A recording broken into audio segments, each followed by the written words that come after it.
Chapter 61 The Ape King's Bunk. You are listening at novelfull.audio. Once he had left the warehouse, Korko shied back, for the sunlight had launched an attack on his face. Out in the open, his eyes had to take some time to readjust to the world of the daywalkers. Squinting to fight back the UV rays, he looked over his shoulder to make sure the kid had followed along. Only then did he go on his way. Crown Prince. Is it truly prudent to walk in the open like this? His companion asked. Not a problem. I've been away for 7 years, so who's gonna recognize me? Just stop using my title, please. That would be helpful, Korko said with a troubled smile as he looked around the bustling street. Murmurs of the Argu River to their feet were overpowered by the babble of the masses in the streets. Unbelievable, since the 2 main roads of Arguna were built along either side of the forceful stream. Not only was the water drowned out by the street's customers, but also by the various shops and stalls they frequented. Along the road, one could find tea shops, restaurants, lecturing halls, shrines, diviners, chess shops, bath houses and brothels, frequented by all manner of folk, many of them as luxurious in their decorations as the shops themselves. However, merchants in simple clothes and bald-headed priests found their wishes fulfilled just as much as the show-offish nobles. From all of them, Korko could hear the same topics of conversation. Did you hear? The emperor has been desecrated. Unbelievable. At his banquet, the crown prince. Salted. Impossible. Don't let the guards hear you. Salted. To speak about the emperor like this. The commoners should be ashamed, Primus complained. You really can't deny the people their gossip. It's all they have, really. Not like there's much entertainment here otherwise. Did you know that the ancestral hall even banned open-air theater in the common quarters? Apparently it's considered improper now. But Crow. But master, the gossip is still. I released the news. Korko decided to go with the truth so he could interrupt his companion's whining. Feeling the presence in his back disappear, the prince turned around to find Primus frozen in shock. His eyes stared wide open, as they swam all over Korko's person in search of an explanation. After a light sigh, the prince obliged. Look, my father isn't coming back. I thought it would be best to keep the news of his mummification a secret until we can find the killer, but it's no longer an option now. It's already become public knowledge among the nobles, Korko said with a bitter smile. On the day after the banquet, news of the emperor's state had already spread all across the inner city. To him, this was an obvious attempt to make his search for the culprit even more difficult. So this is our next best move. Instead of telling the truth to a select few, the culprit among them, just let everyone know instead and have the people make their own guesses. After all, there aren't too many who could have ordered the desecration, so they'll find an appropriate target soon enough. The princes. In response to Primus' whisper, Korko smiled. At last his companion had reset his program and followed Korko's steps, just as he followed his thoughts. That's right. Could have been one of the princes. Which one? Sure as hell wasn't me, I wasn't even in the country. So I'll just let the rumor mill turn for a bit. Now you might think the commoners have no influence on the lords, that it doesn't matter what they do. But the commoners influence the warriors and the warriors influence their lords. It's subtle, but this will put pressure on Midlist and the littlest prince. But Prin. How could Lord make word spread this fast? Confused, the kid's head whipped around to keep up with the buzz of gossip all around them. I have my ways. Rather than burden the kid with knowledge which would only harm him in front of his own father, Korko chose to remain vague. Luckily he didn't have to deal with the details, since the conversation had run its course. Eyes up front. We're here. Since they had reached the goal of their journey, they walked up the wide steps towards the entrance of the Ape King's banquet, the greatest restaurant in all of Medalla. With the dexterity of cultivators, they snaked their way through the crowd of onlookers and unsmellers spread across the steps. This was a sporadic phenomenon on these steps. Sometimes, crowds would form in front of the famous restaurant and could only be broken up by the city guards. Korko could already spot them in the back, ready and waiting until they could earn some extra coin for their troubles from the helpless restaurant staff. After all, the guards of Arguna would never work for free. As he climbed up further, Korko grasped his money pouch. Not only the guards would make a killing on days like these, the pickpockets would also run rampant. Finally, the two reached the top of the stairs, where a bamboo fence had been erected to prevent any disturbance for the guests inside. A few more steps through the crowd and at last they would find access to the establishment and be able to leave the discomfort of the masses. Korko really didn't like crowds much. Prince Korko. The voice created a ripple in the harmonious chaos of the mob. Everyone reordered themselves as all eyes followed a stout, red-robed man and his attendant stepped towards Korko and Primus. Lord Bertuccio. The shaven beard suits you well, Korko joked to his former debate partner. It seems Prince wishes to jest. Thinking back on it, the entire matter of the beards has been exceedingly silly, the Lord answered in reference to the Chutwa-style beard he had worn up until a few days ago. After he had given a proper and respectful greeting, Korko sneaked a quick look around. Right away he felt like the center of a spiral made of people, all eyes were focused on the middle, on him. Maybe we should speak inside. And please, don't be so formal. I can't stand the way our courts operate. As you wish. Still stiff, but at least with acceptable pronouns, the governor of the north led the way towards the little gate in the fence. Since the two men had a reservation for the day, they passed the gatekeeper without much trouble and entered through the ochre-colored archway into the spacious interior, where a waiter passed them off to guide them to their assigned room. As they crossed the large common hall which was meant for the simpler guests, Korko almost shouted over the buzz of conversation. He wasn't only talking to Bertuccio after all. His next words were meant for everyone in Medalla. Lord Bertuccio, I'm happy we can meet again like this. I thought our last debate at the banquet was quite fruitful. I look forward to a more in-depth discussion today. No, Prince Korko. The honor is mine. After Prince showed his wisdom and courage, this lord had already hoped to ask for advice on several matters of curiosity. Of course, Lord Bertuccio. Please, after you. After their little play, they arrived at their private room. Korko gestured for Bertuccio to enter before he, the two attendants and finally the waiter followed along. Once inside, the two nobles sat on the upholstered cherry-wood chairs at large table. Meanwhile, Primus and Bertuccio's attendant took their seats at a smaller table to the side, as their status demanded. While Korko took a look out of the window, onto the calm stream of the river, the governor ordered various dishes from the waiter. His duties fulfilled, he left the room for the kitchen right after. Now that they were done with the banalities and with some privacy secured, Bertuccio interrupted Korko's wistful gaze onto the Argu.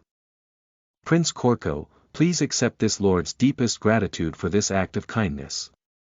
As he spoke, the lord stood up and offered a deep bow, even bending his knees. It's no big deal. It really isn't. Korko was about to give a hint with his eyes, but Primus had already rushed over to help the lord back up. And I already said. I don't really care about any of the formalities. Please just talk freely. The stiff speech was just for outside. So people would see. Prince has inconvenienced himself just to save this old man's reputation, the not-so-old lord replied after he had sat back down. This is something I wanted to do anyways. Free us from our social constraints. Today was just a good way to start, that's all. Constraints. What might Prince be speaking of?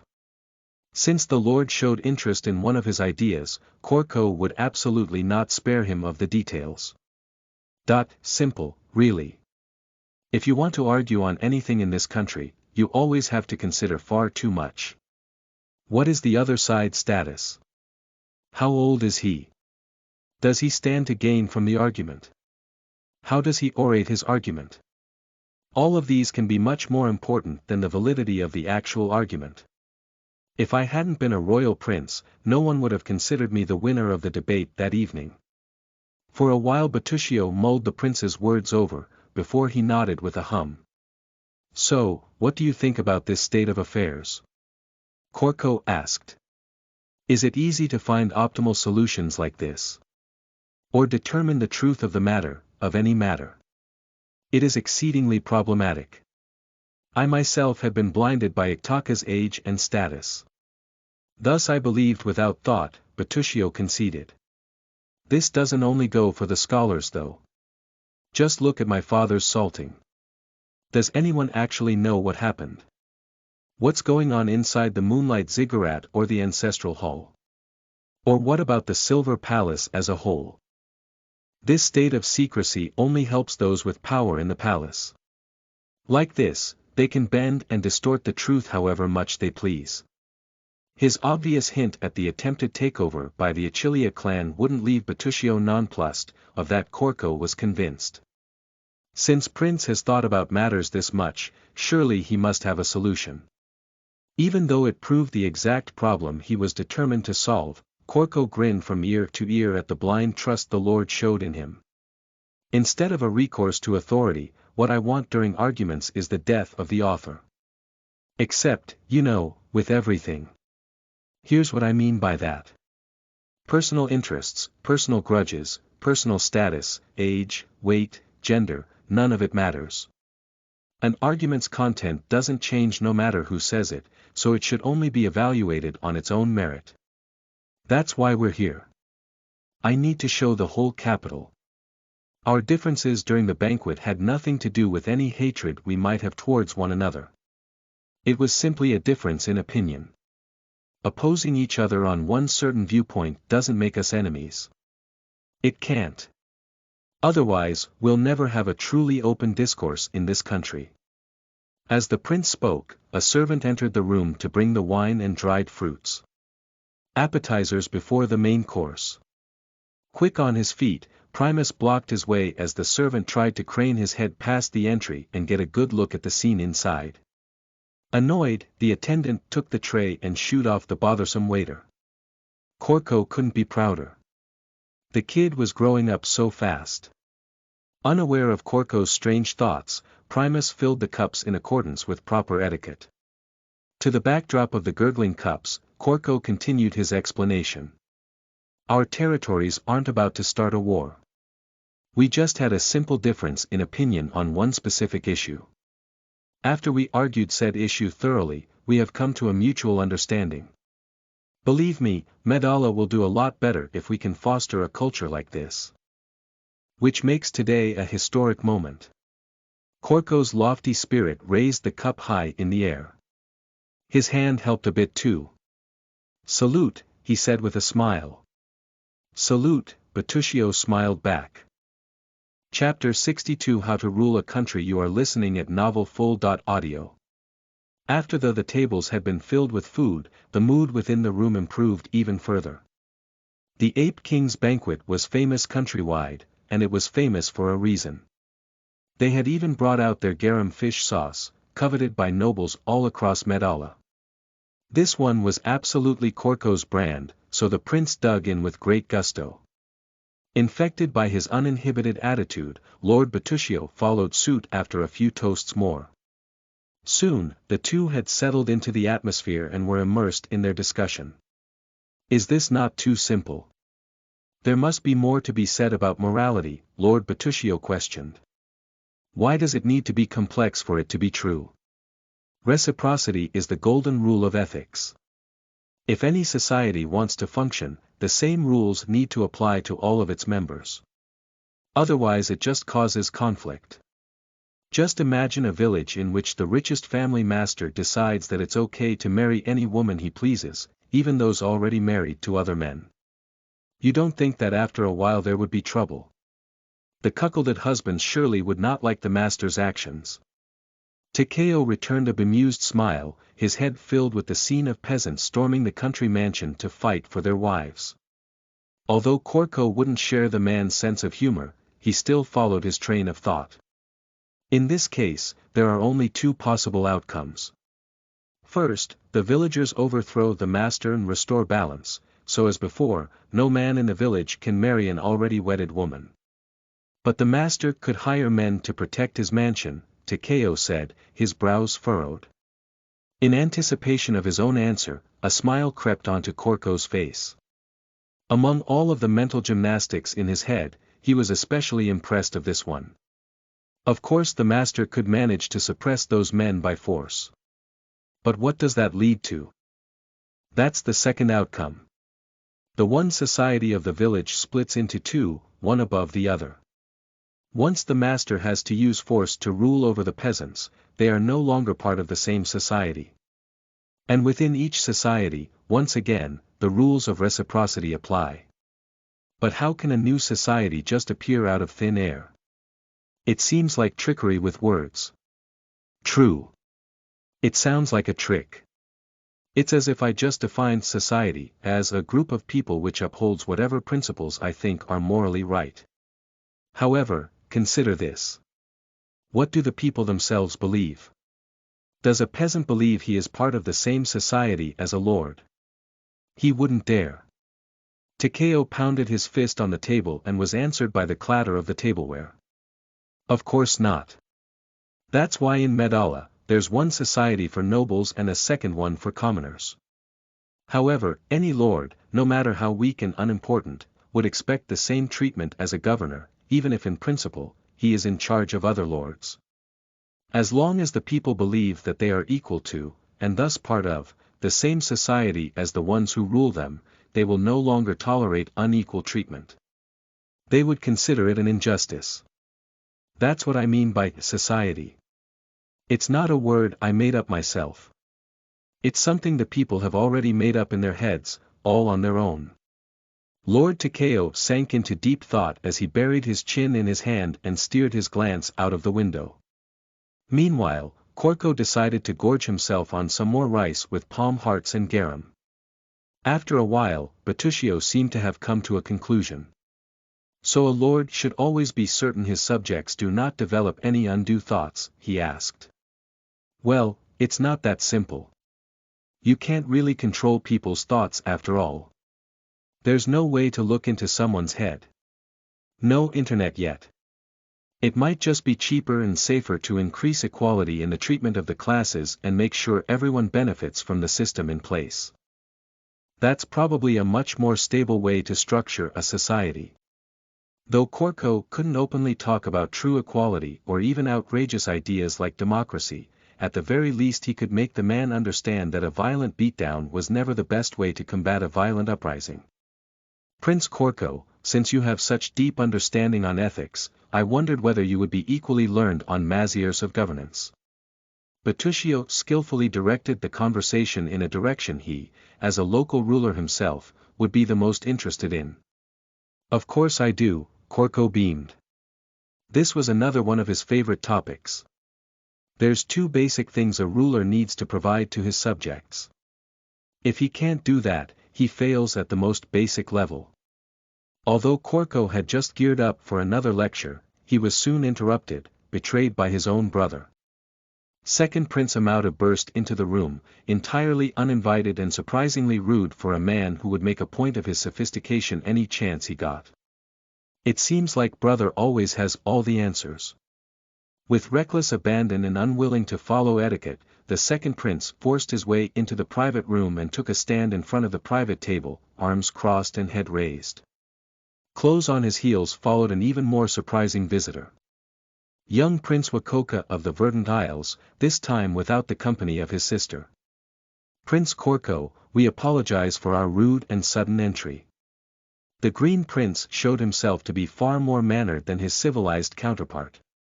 With a humble attitude, he bowed and apologized in an honest tone. Why would a pirate need to apologize anyways? Amauta shot back a rude remark before he once again focused on Korko and Lord Bertuccio. The Lord showed his discomfort as he moved around on his chair. However, Amautu didn't aim at the traitor from his own ranks. Instead, he aimed at his competition. So tell me, brother. What are those two things a king ought to do? This prince is curious and eager to learn. The sarcasm dripped off Amautu's words like the fat dripped off the duck on the table. How about you take a seat first, brother? If you please. Korko gestured towards an empty space on their table and across from himself. At the same time, the quick-witted Primus got up like lightning to place a chair to correspond with the first prince's gesture. He even remembered a second one for the final guest of the evening. Lord Bertuccio, on the other hand, busied himself by sinking his face into his drink to avoid a conversation with his former ally. It seemed like he felt some guilt for abandoning Amautu's camp so readily. The man wouldn't be much help in the following conversation. After his brother had taken a seat, Korko continued. What exactly are you doing here, midlist brother? This prince had formal matters to discuss with Captain Wakoka. Since this prince had heard about brother's arrival, it was only proper to make a courteous visit. Korko looked at Captain Wakoka. Although he sat next to Amautu, the prince had moved his chair a bit to sit farther away from his ally. In general, Wakoka didn't seem all that pleased with his company, or the form of his address, for that matter. Korko's brother seemed pretty adamant about the pirate theme, to the displeasure of his companion. So, you're actually willing to listen to that mother of yours and get married? Play toll station for the young hero. Korko joked, eager to stoke the flames of conflict further. Impossible. Amautu hit a heavy fist onto the table, far worse than anything Bertuccio had managed before. All activity within the room stopped. No one had expected the always subdued second prince to blow up like that. Driven beyond the limits of his patience, Prince Wakoka broke the silence in a displeased voice. I wonder, Prince Amautu, what is it that makes my sister so undesirable? This prince has no interest in a marriage arranged by a brutish woman to a brutish girl. This prince will only consider those of high birth and high knowledge. A pirate's bride is neither. Again Amautu ignored Wakoka's clenched jaws and tightened fists and instead turned to his brother. Not to mention our youngest brother. I would rather you be emperor. No, I would much rather see the empire destroyed than have that monkey take the throne. As Amautu talked himself into a frenzy, he forgot even the last of his etiquette training. Maybe it had to do with the fact that his teacher wasn't around to restrain him, but Amautu had truly let loose. Meanwhile, Wakoka didn't take too kindly to Prince Amautu's ideals for marriage. After he had calmed himself with a deep breath, he turned to fully face the second prince for the first time since they had entered the room. Prince Amautu, we have come here today to consider relations between our sides. While the Green King is interested in cooperation, the pride of the verdant folk will not be trampled. If Prince cannot show sufficient respect, we would rather try our luck with the Chutwa Navy. As much as Korko would love to watch the train wreck between his brother and his ally happen, he couldn't help but focus on what his brother had said first. Rather see the empire be destroyed. What had Pachacutic done to make Amautu this mad? Korko was determined to find out. And so, before the train could derail any further and take the conversation with it, he decided to step in. What's so bad about Pasha? Yeah, his macho act is annoying. Yeah, he is too close to the Achilia. But still, aren't you brothers? Proper ones I mean. Not halfsies like us. Amautu gave his brother a surprised look. Bit by bit, his eyebrows lowered and his lips widened as surprise turned into amusement. So you do not know. It should have been expected, since you do not have a single worthwhile ally within the city. If you want to learn just what, or who, your good brother Pachacutic truly is, maybe you should take a look inside the ghost courtyard. Inside Pluritak Castle. What could I possibly learn inside an abandoned yard? At this point, Korko was confused enough to ignore his brother's change in address. After all, the ghost yard had been empty for generations, ever since the lords of Pluritak had decided that it was haunted, for whatever arcane reason. He wasn't even sure how the place would look on the inside, let alone what could be found in between the dusty furniture and spider webs. Like a snake in front of its prey, Amautu returned a wide grin. You should trust your brother on this. Go take a look and find out. Like I could trust your word at the banquet. What happened there? This prince would always keep his word. There is nothing to confess and nothing to rectify. What about Kiranu then? You know, the guy who declared me dead. And stole the great general's mansion. Where is he? Why do I not have him at my place, to stub his toes however much I want? Now that he was reminded, Korko's anger returned. Even now, he still hadn't gotten his hands on that weasel Quirinu. Not only would he be able to get valuable information out of the man, his former warrior was also an important pawn in the fight for succession. If he could present the vile liar who had tricked the elders to the ancestral hall, the old men could return Korko's crown prince status without having to admit to their mistakes. Plus, having the rat close at hand, helpless and shaking, would be good for Fidelio's mental health as well. That servant of yours lacks loyalty, as expected from the example of his weak former master. On the day of the banquet, he escaped the mansion and tried to flee the city. Luckily, my men were at the ready to put him into custody. Not to worry, your precious servant is safe and sound. He will be brought in front of the ancestral hall at its next meeting, to stand trial for his deception. Which meant he wouldn't be handed over to Korko for interrogation. Another dead end. Korko was beginning to lose patience with his brother's little visit. Right. So you tell me again just what it is you are doing here. Oh, this prince was simply interested in these great theories on what would make a good ruler. It all sounded so simple when brother mentioned it. Sure. Maybe you'll learn something in the process. Amautu, still seated, raised his proud head, ready to see just how his brother would embarrass himself. There's really only two things an emperor has to do. Or any ruler, for that matter. First, he has to provide the things everyone needs, but no one is willing to pay for. Be they armies or roads, the ruler has to build them and maintain them, to make sure everyone else in the country can live their lives without any threats. But the Lord maintains his armies for himself. How else could he protect his lands? Wakoka chimed in. He seemed far more engaged in the topic than the haughty Amautu. Yes, but... With quick hands, Korko pushed himself to the edge of his seat and leaned his head forward. This sort of revelation was always the most fun to him. While it might not be the ruler's intention, everyone else profits from the army's presence as well. For example, the safety and peace provided by the troops means that everyone can plan for the distant future, rather than having to worry about an invasion tomorrow. And the second thing a ruler has to do? Wakoka asked. Equality, of course. Make sure people are equal enough so that everyone may provide for him. Or herself. Only if everyone can provide themselves with basic necessities for honorable living will a country be stable and productive. Utter nonsense. Amautu shouted, now that he had found an apparent flaw in Korko's ideas. How could some simple commoners ever be equal to the great nobles?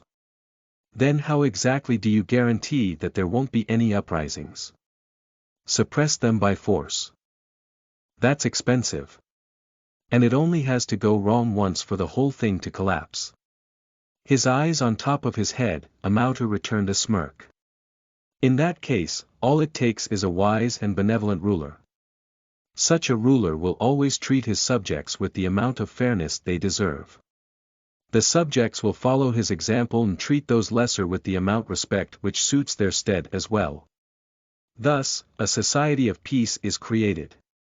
So it all depends on the one guy. And whether or not he is benevolent. I wonder who decides what benevolent means.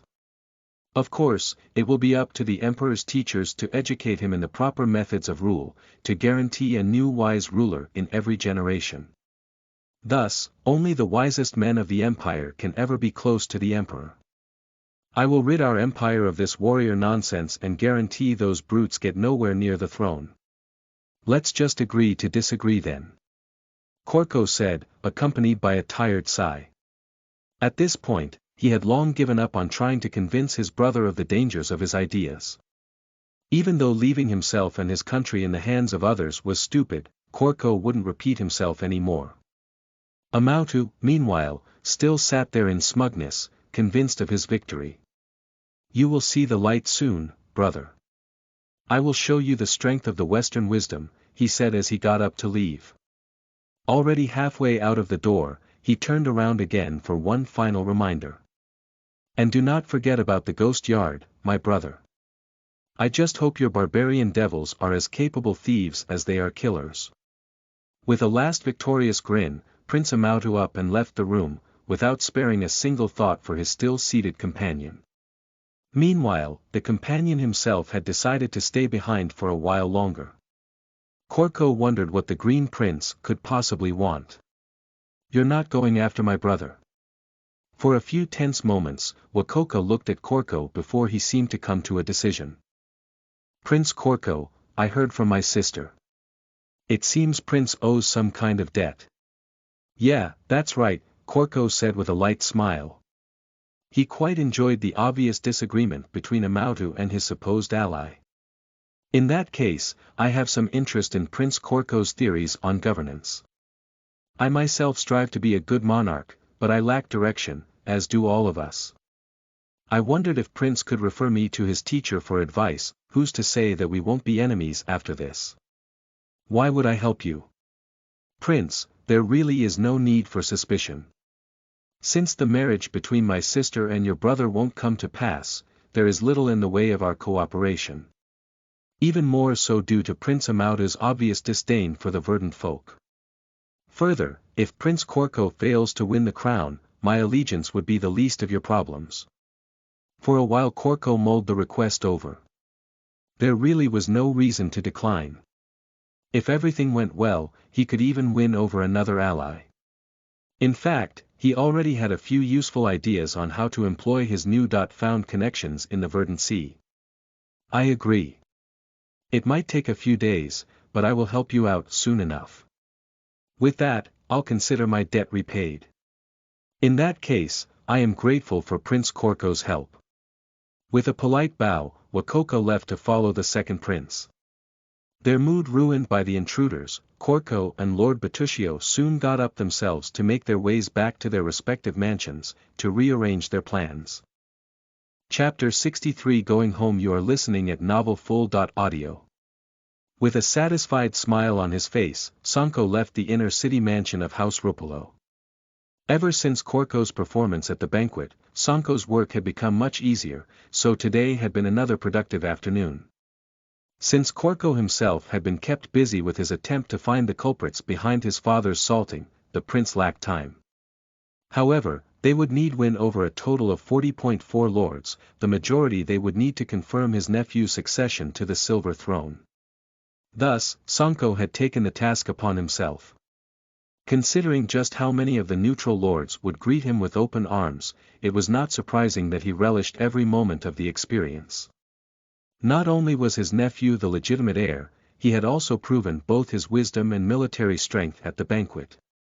Plus, any lords who might have preferred a weaker emperor before, to strengthen their own position, had also changed their minds ever since. After all, Korko had shown them that any of the weaker candidates were simply under the control of even more powerful forces lurking behind their backs. Thus, there would be no advantage to continued neutrality. Now, after months of discussion, the lords of Medalla were ready to end this state of limbo and return the empire to normalcy. Satisfied, Sanko and his guards strode over the empty roads of the inner city. However, his good mood was soon ruined by a spot of bother on the pristine environment. The balding, ugly head of Vilka had reared itself over the horizon and appeared right in Sanko's way. With a straight spine and in full equipment, the Lord of Kashan came towards his nominal governor, his men in tow. Lord Sakartu. What a coincidence. I was just on my way to meet Lord Rupolo myself. No need to bother, Vilka.